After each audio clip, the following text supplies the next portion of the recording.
The asteroid storm arrived with the fury of an unleashed dragon, tearing through space as if bent on revenge.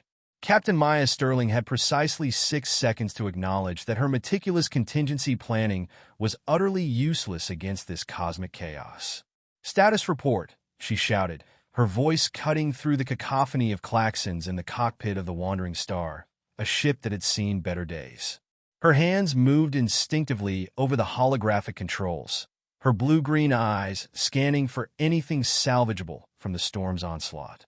"Survival probability, 12.8% and falling," quipped the ship's AI, a snarky, outdated system named Lynx. "Would you like a motivational quote? Perhaps from Nietzsche? I'd like a way out." Maia snapped, jerking the controls hard to avoid a spinning chunk of asteroid the size of a cargo pod. The Wandering Star groaned under the strain, its patched-up hull threatening to come apart at the seams. What was supposed to be a routine mineral collection mission around an abandoned exoplanet had become a nightmare. Standard job, decent pay, no drama. But Maia had learned long ago that routine was a cruel cosmic joke. "Engineer Voss, what's our status back there?" she called through the comms, the desperation in her voice a rare crack in her usual composure. "Not great, Captain." Voss's reply was punctuated by a loud crash. "We've lost the stabilizer array, and half the tools are now part of the wall." "Hold on," the comm cut to static. The ship shuddered violently. Maia watched with sinking horror as one of the Wandering Star's cargo sections spun off into the void, taking vital equipment and 2 crew members with it. "Calculating escape trajectory," Lynx announced. "Also, your stress indicators are reaching catastrophic breakdown levels. Would you like a deep breathing exercise?" "Not the time, Lynx," Maia snarled, slamming the emergency thrusters forward. The ship screamed in protest as explosions cascaded through its lower decks. By the time the chaos subsided, Maia was alive, alone, and furious. "Full system scan," she commanded, her voice steadier than she felt. Her auburn hair clung to her damp forehead as she struggled to catch her breath. "No other survivors detected," Lynx reported after a pause. "However, I am picking up a distress signal. Non-human origin. Approximately 3 clicks off port." Maia stared at the holographic display, its readout showing a vessel of unfamiliar design amid the debris field. "Great. Just what I needed. Add first contact to the list of today's disasters. I must point out that investigating an alien ship violates at least—" "Add it to my record," Maia interrupted, donning her emergency suit. Her jaw tightened as she opened the airlock. "Prep the link codes. Let's see what kind of mess I'm walking into." The alien vessel was sleek, almost insectoid in design, its silver surface marred by jagged breaches. The airlock yielded to Maia's override with alarming ease. Inside, dim emergency lighting bathed the corridors in a soft violet glow, and the faint hum of failing systems underscored the eerie silence. In the control chamber, she found her, a woman, or something close enough to one, lay amidst shattered consoles. Her skin was an iridescent silver green, shimmering faintly like starlight. Her hair, dark as the void, framed a face so otherworldly beautiful it made Maia pause. "Captain, I detect significant blood loss. Or, more accurately, a liquid analog with several metallic components. Shall I prep a lecture on first aid for alien physiology?" "Just log the details," Maia muttered, kneeling beside the unconscious figure. Her scanner's readouts were incomprehensible, a tangle of unfamiliar symbols and spiking vitals. Whatever was happening, the alien was dying, and fast. Against every protocol and instinct, Maia loaded her regenerator with her own blood. "Stupid risk," she muttered, inserting the device into the alien's wound. "But it's that or watch you die." As the regenerator worked, the alien's eyes fluttered open.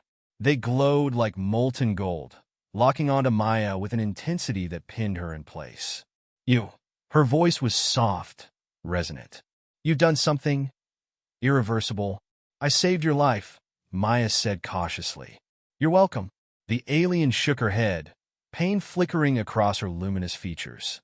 "You don't understand. You've—" Her words faltered as her eyes rolled back, and she lost consciousness again. Fantastic, Maia grumbled, lifting the alien with care. Lynx, prep the med bay. Noted. Also, I calculate a 97% chance that this decision ends terribly. Make it 100%, Maia shot back, carrying the alien aboard the Wandering Star. The medbay's sterile light didn't dim the alien's luminescence. As Maia monitored her, strange, fractal-like patterns rippled across her skin, glowing with a quiet, otherworldly beauty. Captain, Lynx said, her cellular structure is adapting. Your blood triggered something. Possibly genetic. Possibly catastrophic. Maia frowned. Defined catastrophic. The AI hesitated, rare for its usually snarky demeanor. Think genetic Pandora's box, with you as the key. The alien stirred, sitting up with a grace that seemed almost predatory. You should have left me, she said, her voice calm but edged with something unreadable. And let you die? Not my style, Maia replied, folding her arms. The alien studied her for a long moment, golden eyes piercing. You've done more than save me. You've unlocked what my people tried to suppress. If they find us, it won't end well. For either of us. Good thing I'm used to impossible odds, Maia said, her voice steady. Now, tell me your name. The alien hesitated, then said softly, Kira? Well, Kira, Maia replied with a faint smirk. Welcome aboard. Let's see how badly we can complicate each other's lives. Kira's lips curved into a faint smile, but the shimmer in her eyes carried a warning. The storm Maia had just survived felt like a calm breeze compared to the tempest that lay ahead. The Wandering Star drifted in the shadow of the debris field, its engines sputtering faintly as they clung to life. Maia stood in the medbay, leaning against the bulkhead, her arms crossed as she watched Kira. The alien woman's recovery was unervingly rapid. Every second, Kira's iridescent skin pulsed with fractal patterns that seemed to sync with some rhythm Maia couldn't hear, let alone comprehend. You're staring, Kira said, her voice low but steady. Her golden eyes flicked to Maia, holding her gaze with the same intensity that had stopped the captain in her tracks earlier. Because you're glowing like a rave party gone quantum, Maia replied, pushing off the wall. She nodded toward the readouts above Kira's bed. Your vitals are all over the place, and I have no idea if that's normal or if you're about to explode. Kira gave a faint smile, though there was no humor in it. It's not normal. My body is rewriting itself. Your blood is acting like a solvent, breaking down the barriers engineered into me. Maia frowned, arms falling to her sides. Engineered? You mean this isn't natural? Not in the way you understand, Kira said, shifting her legs over the side of the bed. Her movements were graceful, but Maia caught the slight tremor in her hands. My people perfected genetic manipulation long ago. Every individual is optimized, regulated, controlled. What you've done, she hesitated, looking at her hands as the light patterns danced across them. You've broken the lock. And what's behind the lock? Maia asked warily, moving closer. Power, Kira said simply. Potential. But it's raw, chaotic, dangerous. That's comforting, Maia muttered. She glanced at the med scanner, which was flashing warnings she couldn't even begin to decipher. And you're sure your people will come looking for you? They won't need to look, Kira said, her voice taking on a sharper edge. When the lock breaks, it sends a signal. A beacon. They'll know exactly where I am. Maia clenched her jaw, the weight of the situation settling like a stone in her stomach. So, we're sitting ducks? Not if we run, Kira replied. Her gaze swept the room, taking in the patchwork repairs and outdated tech. Though your ship isn't exactly built for it. Thanks for noticing, Maia said dryly. Any other bright ideas? Kira stood, her full height bringing her nearly level with Maia. The alien woman's presence was magnetic, as though she carried an invisible gravitational pull. We need to mask the signal. Hide me until we figure out how to stabilize this transformation. And how do we do that? Maia asked, crossing her arms again. Kira's lips pressed into a thin line. There's a station. Neutral ground, far from my people's influence. If we can reach it, I might be able to find someone who can help. Big might, Maia said, but she was already moving toward the cockpit. Lynx, plot a course to the nearest neutral station. Prioritize stealth. Excellent idea, Lynx replied, its tone dripping with sarcasm. Plotting a path through several asteroid fields and past at least 2 pirate-dominated sectors. Shall I add a detour through a supernova? Just do it, Maia snapped, sliding into the pilot's chair. The wandering star shuddered as its engines powered up, their groan a constant reminder of how close they were to falling apart. Maia glanced at Kira, who had followed her to the cockpit, her golden eyes scanning the readouts as if she understood them better than Maia did. You're awfully calm for someone whose entire existence is imploding, Maia said, her tone lighter than her mood. I've had practice, Kira replied cryptically. She leaned against the console, her gaze distant. You don't get to be my age without learning to adapt. How old are we talking? Maia asked, side-eyeing her. Kira smirked faintly. Older than you.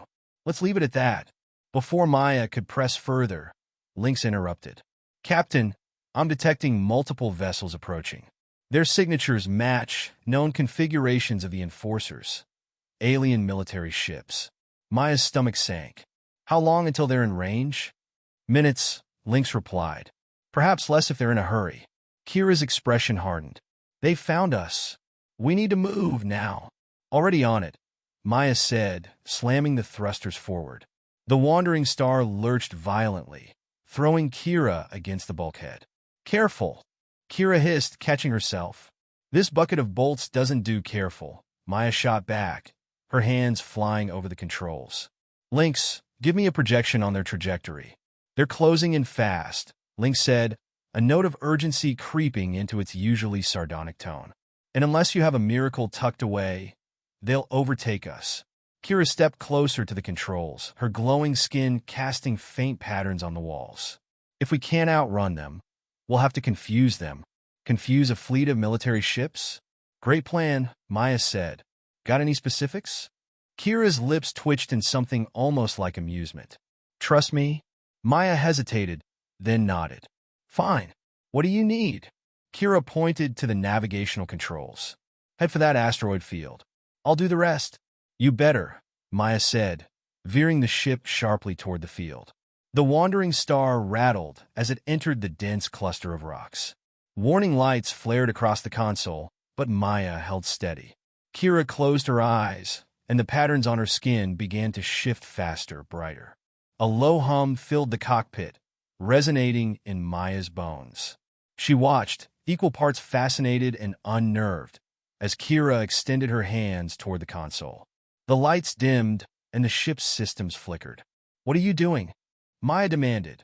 Masking us, Kira said, her voice strained. They're tracking the signal, but I can bend it, redirect it. The hum grew louder, the patterns on Kira's skin becoming almost blinding. Maia gritted her teeth, gripping the controls as the ship bucked beneath her. Then, as suddenly as it started, the hum stopped. The cockpit lights stabilized. They're turning away, Lynx reported, astonished. It's as if we vanished. Maia let out a breath she didn't realize she'd been holding. Remind me to never doubt you again. Kira slumped against the console, her glow dimming. That took more out of me than I thought. Maia caught her as she staggered. You're full of surprises? Let's hope I'm full of solutions, too, Kira muttered, her voice faint. Because this was the easy part. The easy part, Maia thought grimly, setting course for the neutral station. If this was easy, she didn't want to know what the hard part looked like. The wandering star limped through the void, its engine sputtering faintly as it veered toward the neutral station known as Haven's Reach. Built into the remains of an ancient asteroid, the station was a lawless refuge for misfits, outlaws, and opportunists. If Kira was right, it was also their best chance at survival. Maia kept her hands steady on the controls, but her mind churned. Every minute without pursuit felt like a reprieve stolen from the universe's ledger, a debt waiting to come due. How close? She asked, breaking the silence. 22 minutes at our current velocity, Lynx replied. Assuming, of course, the engines don't decide to explode. Would you like me to calculate the odds? Spare me, Maia muttered, glancing at Kira. The alien sat in the co-pilot seat, her iridescent skin dimmer than before. Whatever she'd done to mask their signal had drained her, but her gaze remained sharp. Haven's Reach won't be safe for long, Kira said. My people won't give up so easily. We'll need to move quickly. First, we get you stable, Maia said firmly. You look like you were going to fall apart back there. Kira arched a brow. Concern for me already? Careful, Captain. You might develop a fondness for me. Don't flatter yourself, Maia shot back, though the corner of her mouth twitched in a reluctant smile. If you collapse again, I'll have to carry you, and my back can't take the strain. Kira chuckled softly, though the sound carried a hint of weariness. The ship shuddered as it exited the asteroid field, the battered engines groaning under the strain. Haven's Reach loomed ahead, a sprawling network of modules and habitats tethered to the jagged asteroid by steel beams and gravity generators. Docking clearance? Maia asked. Transmitting now, Link said, though it's less clearance and more bribery disguised as protocol. Shall I deduct the fee from our remaining funds? Do it, Maia said, and remind me to bill whoever hired us for this disaster.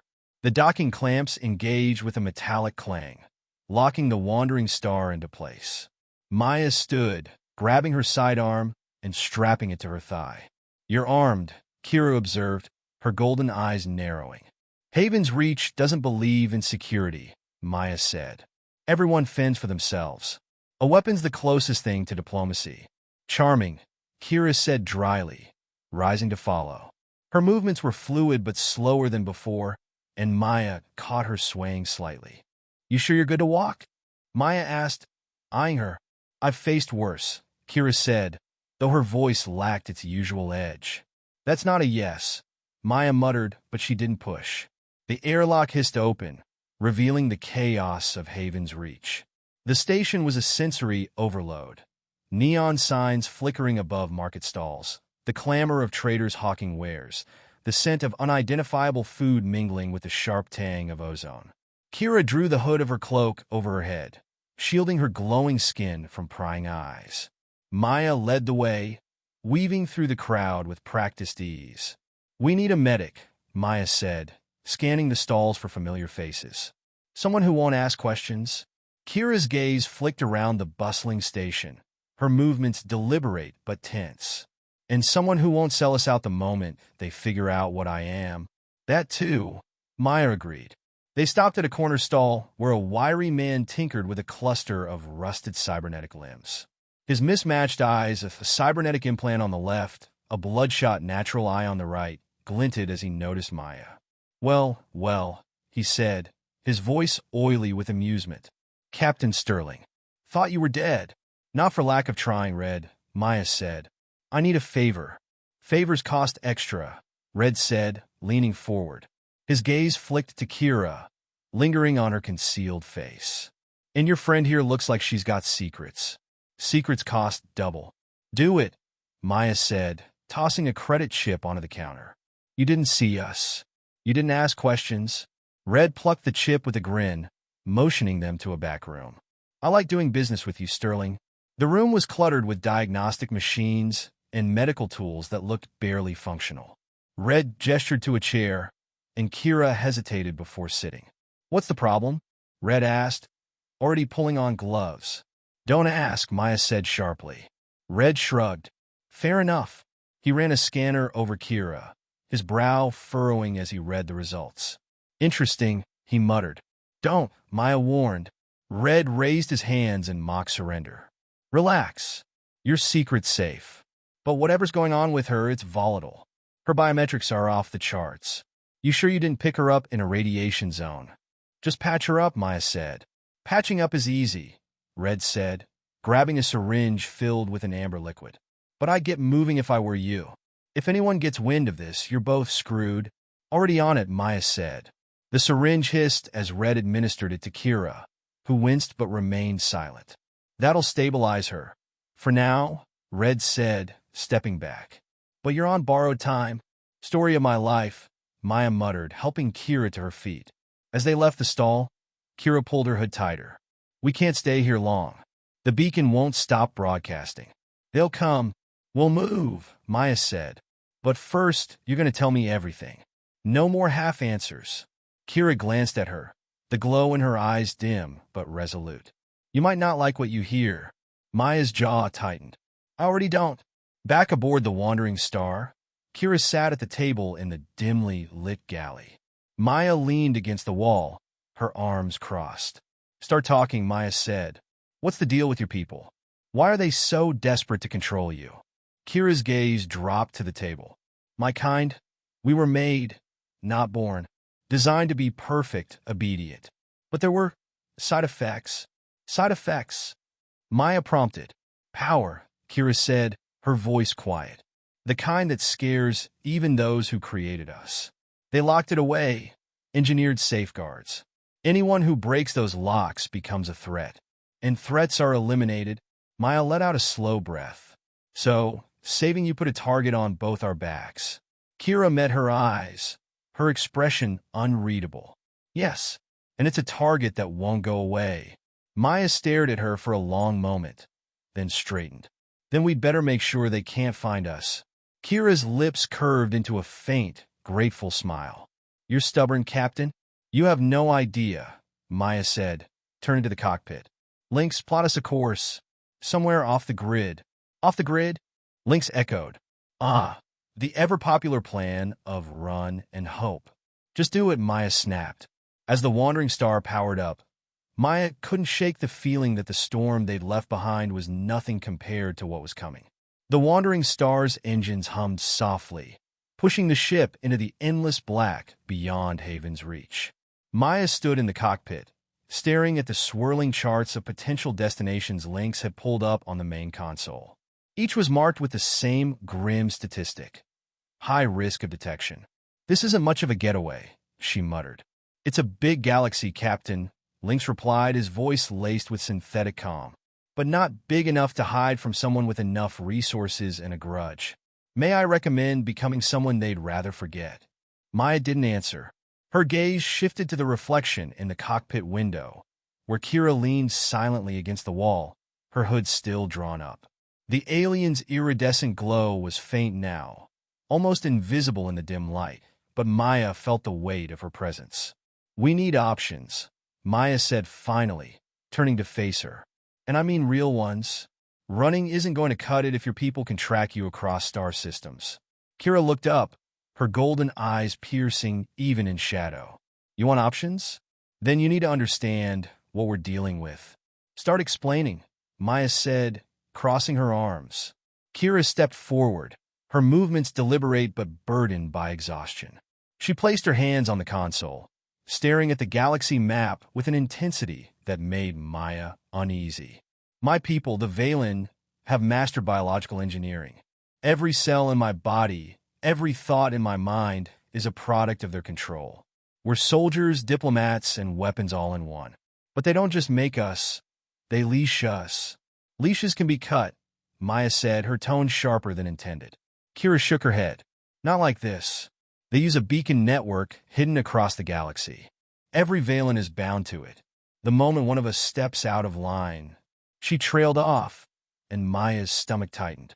They hunt you down, Maya finished. They erase us, Kira corrected, her voice cold. Our memories, our individuality, everything.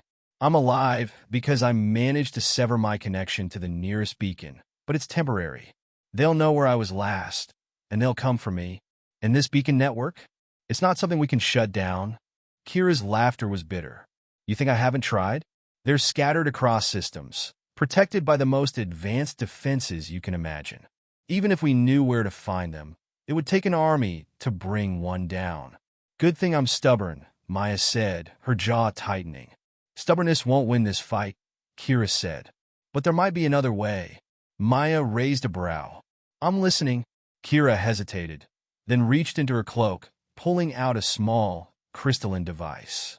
Its surface shimmered faintly, like a fragment of starlight captured in her palm. This is a shard from one of the beacons, she said. I took it when I severed my link. It's encoded with data, enough to map the network. If we can decrypt it, why didn't you mention this sooner? Maya asked, her voice rising. Because it's dangerous, Kira said, her tone snapping. Activating it risks sending out a signal they'll trace. So, It's a trap, Maya said flatly. It's a choice, Kira countered. Stay hidden and wait for them to catch up, or take the fight to them. The room fell into heavy silence. Lynx, ever the opportunist, broke it.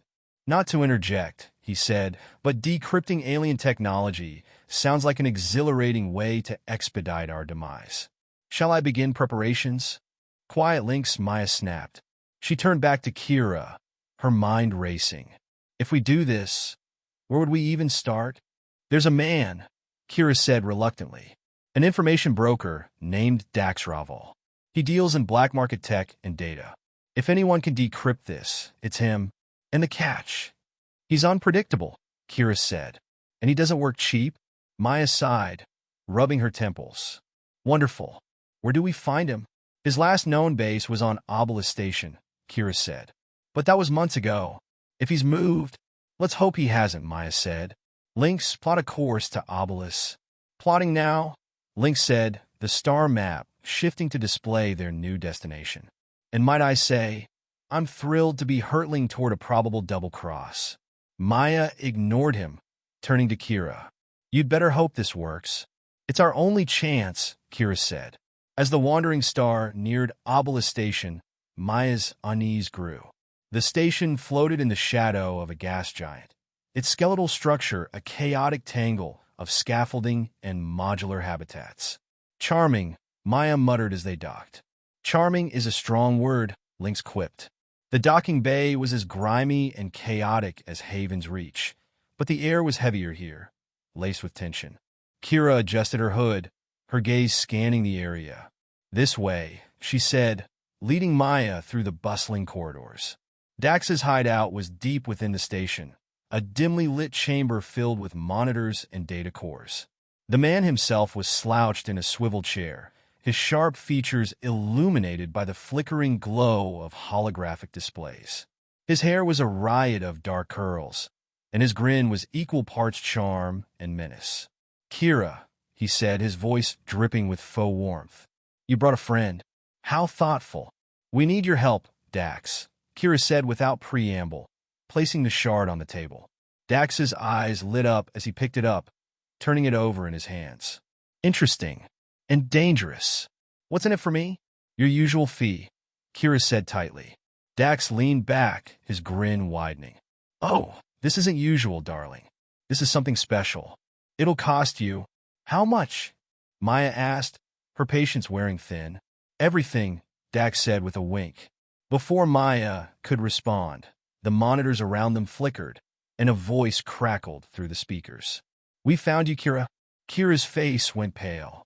Dax's grin faded, replaced by a look of genuine concern. You brought trouble to my doorstep?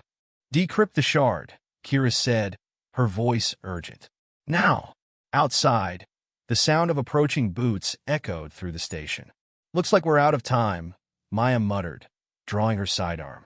Then let's make it count, Kira said, her golden eyes blazing.